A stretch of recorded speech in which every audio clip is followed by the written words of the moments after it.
আল্লাহ রাসূল সাল্লাল্লাহু আলাইহি ওয়াসাল্লাম একবার ওয়াজ করতেছেন, সহিহ বুখারীর বর্ণনা।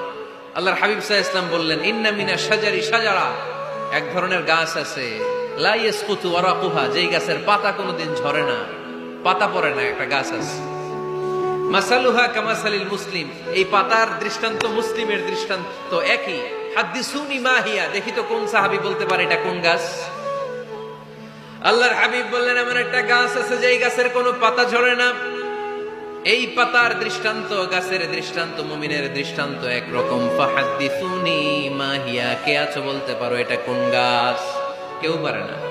সাহাবারা মনে করছে এটা মরুভূমির কোন একটা গাছ হবে। কেউ বাড়ির পাশে যে খেজুর গাছ আছে এটা খেয়াল করে নাই, সবাই চলে গেছে অন্য গাছের দিকে। ক্যাকটাস, গুলমলতা, মরুভূমির রেয়ার যে গাছগুলো আছে, দুর্লভ দুষ্প্রাপ্য গাছগুলো, তারা এক একজন একটার পর নাম বলতে আরম্ভ করলো। আল্লাহ রাসূল সাল্লাল্লাহু আলাইহি ওয়াসাল্লাম বললেন হয় নাই, একজন বলে একটা, আল্লাহর হাবিব বললেন হয় নাই। সবশেষে কেউ যখন